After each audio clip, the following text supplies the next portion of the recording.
Okay, I'm doing a Zoom meeting and I am recording it. And what I'd like to do is go over some of the aspects of the Siemens software. I will probably pull up the Allen Bradley software at some point and do a video on it. Now, the first thing you notice when you get the Siemens software open, and this computer's pretty slow, is that you have over on this side, just like in Allen Bradley, you have your configuration, and Click has something actually similar. So I've got my CPU, that's the PLC that I'm configuring. Here's my device configuration for it.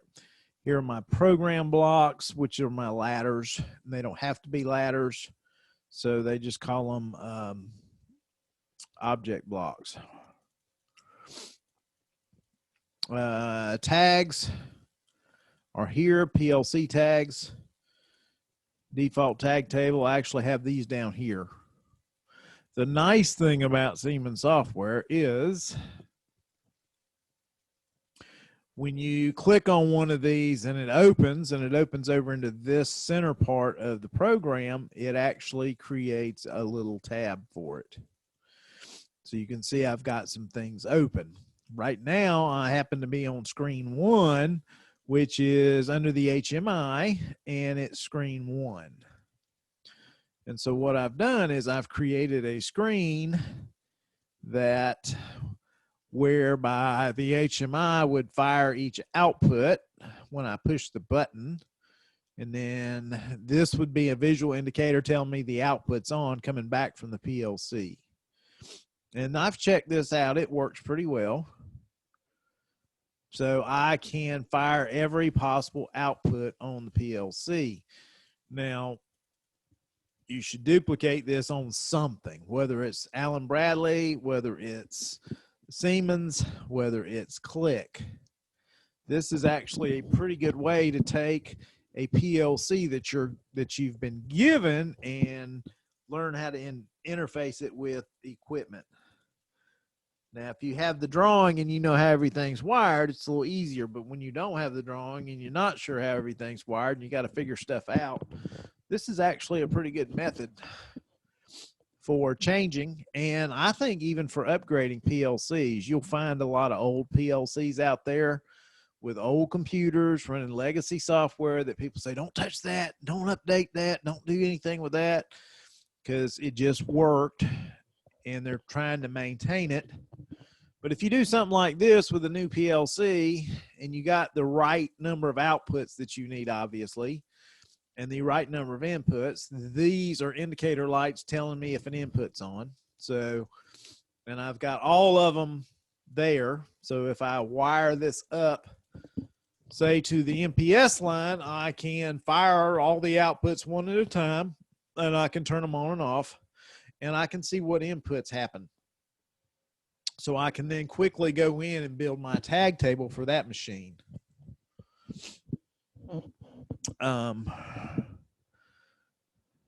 can build my tag table for that machine. This PLC, Siemens actually has 2 analog inputs and 1 analog output with the add-on card. And now the analog output confused me for a bit because it told me that it would it was 12-bit. Well, 12-bit's only 4,095 possibilities. But when you get into the nuts and bolts of the manual, it says it's actually minus 27,648 to positive 27,648. So this analog output will output a minus or a positive voltage or current. So you can control the direction and the value. 27,648, the way I've got the card configured, and my card configuring is over here. Device configuration, which I think I have that open right there. I think that's what it is. I'll show you in a minute. I've got it configured for voltage because the analog ends, I can't change those. Those are voltage. So it's a number. I looked to see if there was a way to scale it, which you can do in Allen Bradley, and you can't. So you've got to be able to do a little bit of math with the Siemens. So anyway, that is what we got. This is highlighted. So when you highlight something, then this IO field happens. And this happens to be IO field 1. So the little yellow that popped up matches what you've got down here. And you've got general appearance characteristics. You've got all sorts of things you can change. The only thing I changed was in the general tab. If it'll do it, there it is. Yay. The only thing I changed, or maybe it was characteristics. I put in the tag that I wanted it to look at from the PLC. And that's what I did. I put in the format, display format of decimal, and how many zeros you wanted. So those are the things I changed, because I had to have enough decimals to do 27,648. And I'm going to stay positive because in this case, I happen to want to stay in the 0 to 10 volt range. So that is the HMI screen, actually. And I can click on these tags, and if I wait long enough, it'll pop up and it'll show you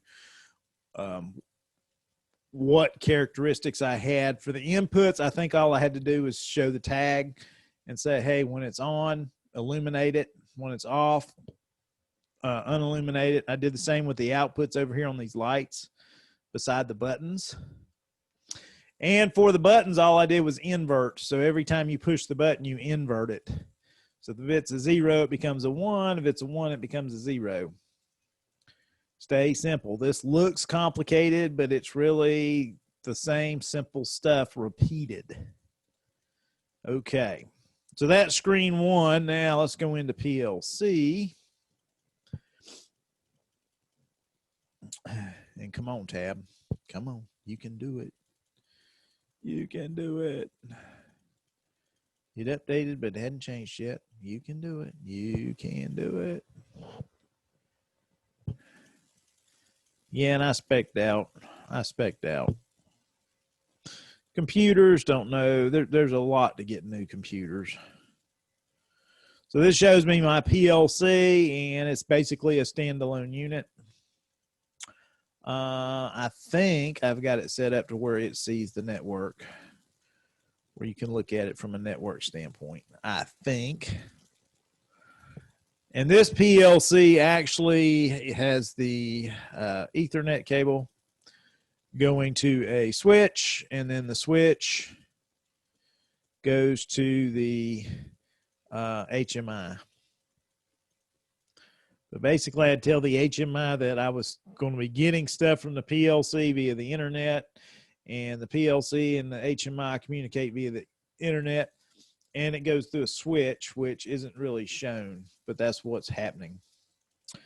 Now my signal boards, my analog output signal board is down at the bottom. And this is where I was able to change it to voltage. And you see my voltage range is plus or minus 10 volts. I can't change that value. When it's grayed out, you generally can't change something.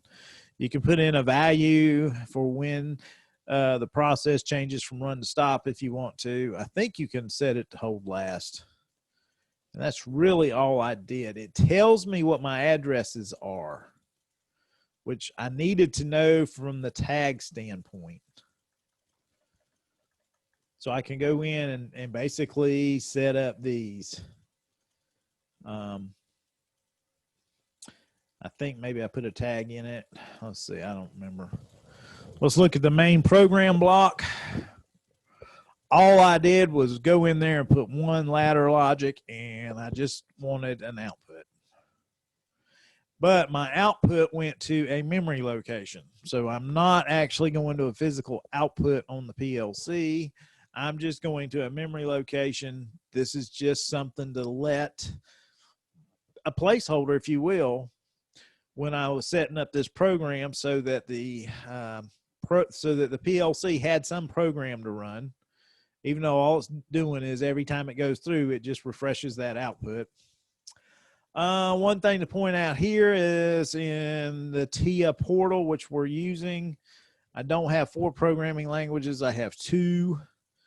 I can make it ladder and I can make it function block diagram. One of the nice things about Siemens is if I click on function block diagram and I wait long enough, this is what a function block diagram is. All I'm doing is setting my output equal to whatever.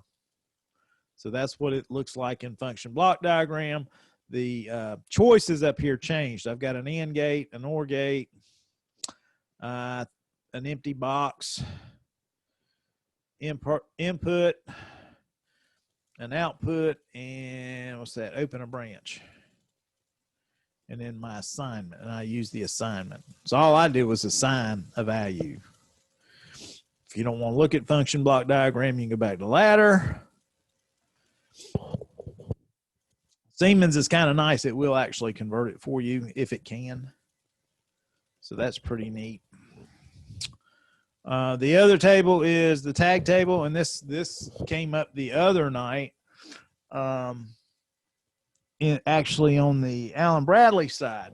Now with click, when you select your click input, your click PLC, you have this huge table of memory. It's all defined. Everything's got a place. With the Siemens and with the Allen Bradley, basically the only thing that comes up are your real world outputs. So I've got my outputs and I went in and created these tags and I associated them with my real world outputs. So it's Q00 through Q07, and then I've got 10 and 11. So that gives me 10 outputs, which is what you saw on the screen. My inputs were actually 14. And so I've got my I00 to I08, and then 10 to 15, 6 more. So 8 and 6 is 14. My analog output word was IW64 and IW65. It's actually 2 words because this is a double integer, and the program takes care of that for me. You just got to know where it starts. And my analog input 1 starts at 66, so it's 66 and 67. So these are memory locations that are set aside. My analog out is actually Q for output a word, and it's 80 and 81. So these all happen, and then my ladder output test, I just made a Boolean and I picked a memory location. So when you create a tag, if you just need a memory location, you can, when you select your type Boolean, you're either on or off. So then your options are it's an input, it's an output, or it's a memory location in Siemens. Allen Bradley does something similar. But what's different between what you saw on the click is instead of having all this stuff over here that you can select an address pick, which how quick would click come up? You have to create it as you need it. So you have to create your memory location, you have to create your timers, you have to create your counters, you have to create anything you want to use, and then you've got to assign an address value for it and a data type. And my data types, come on, there you go. I've got tons. So I can be Boolean, which is 1 or 0. A byte is 4 bits. If I know I've got data that small, I can do character. I can put in a date. There's a double integer, which would be 16 bits as an integer, a double word, which would be floating point. and a lot of stuff to read on if you come across the time you'll need it. This is a single integer. I think it's only 8 bits. Real. And not sure what OB is object block startup. So you can actually do lots of program control with this.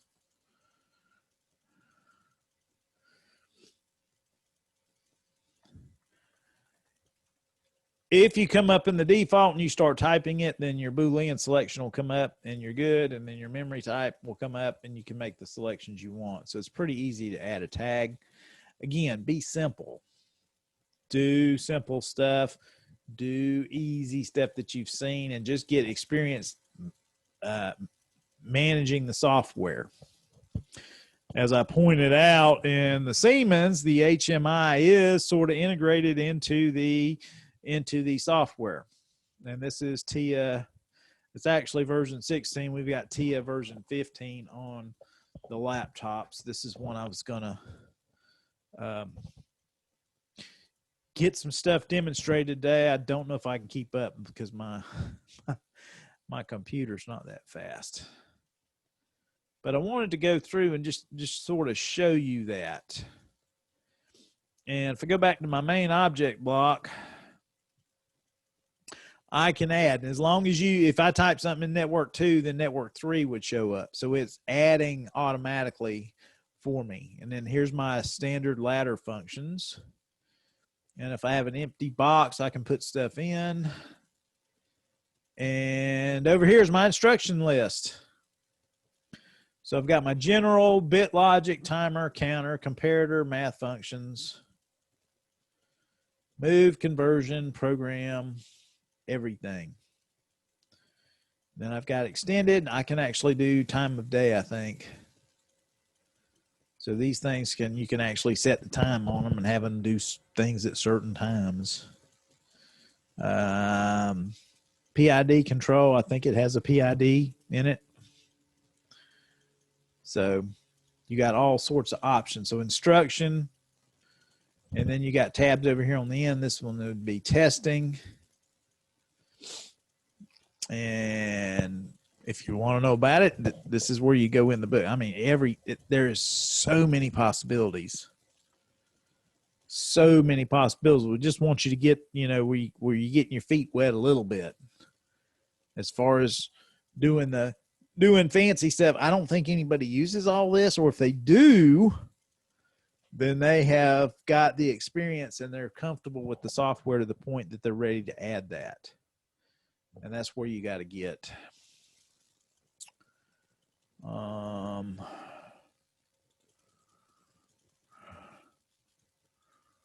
And so I guess there's some add-ins. I guess I'd never go off the instructions. So anytime you go to one of these screens and you got it, so you can go back and forth. So if I double click over here and open it again, it'll open it again, but it takes a while. Once it's open, it goes back and forth. That sort of helps. And I think that is what I wanted to do from the Siemens standpoint.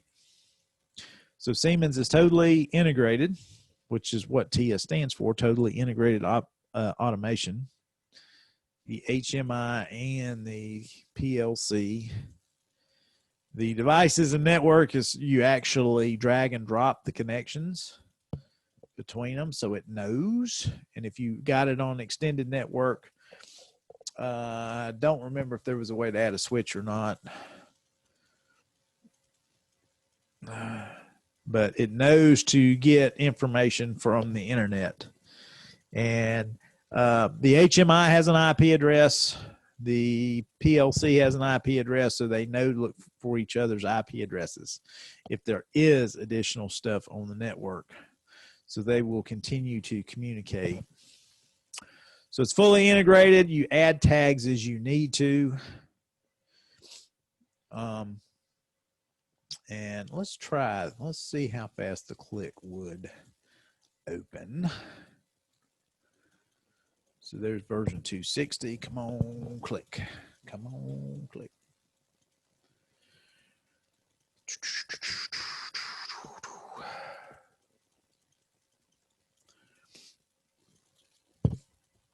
Okay, that was not too bad. So when I go to address picker, let's start a new project. A DRE-D. This is the same thing you get asked in Siemens and Allen Bradley if you start a project, wants to know what kind of PLC you got. So if I go to address picker and come on, there it goes. If I go to address picker, you see I've got all my X's, Y's, C's, T's, CTs.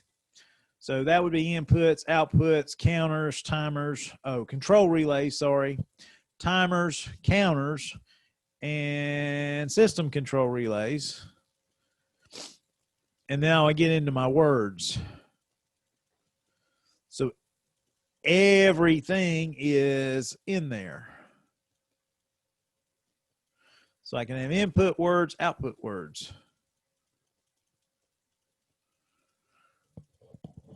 Everything's there. It's all defined for me. And so if I'm on the X tab, which I'm starting with, then I can just scroll down and I've got all this memory set up. Now what you do in Click is you go in and when you choose a real world input or output, you can go in and put in a nickname and an address comment. What's happening with Siemens and Allen Bradley, the newer version, is you actually create it as you go. You create the nickname and the address comment, and then you alias it back to specific hardware. If you don't have the hardware, then you don't have that alias back to hardware. You just go in and pick the time.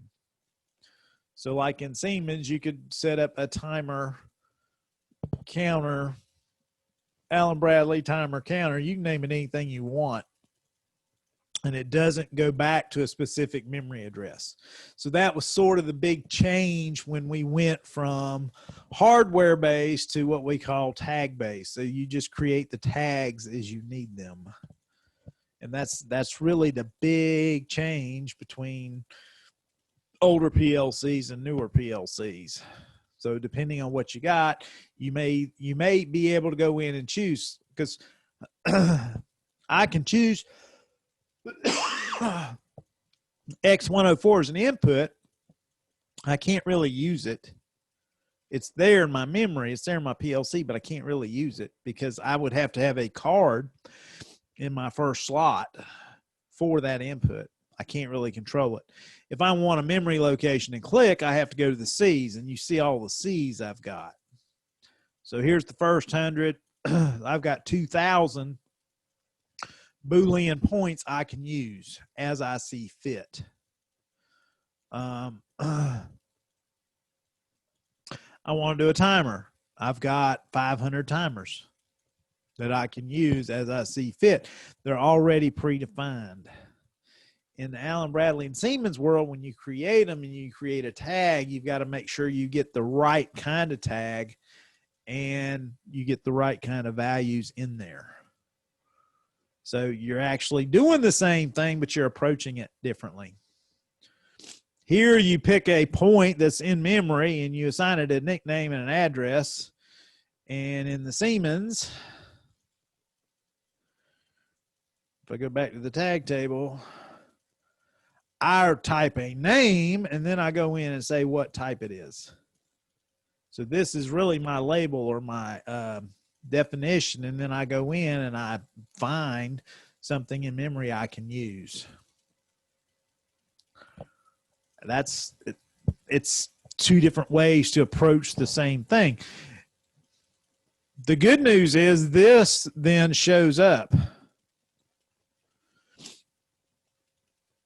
So my comments show up. You can write a program in Click and the earlier Allen Bradley's all day long and just use the memory location, and you don't know what anything is. So this sort of forces you to do the documentation, which is something that most people who are programming, especially if they're doing a lot of things quick, don't do a lot of. Anyway, I have gone way longer than I thought I would.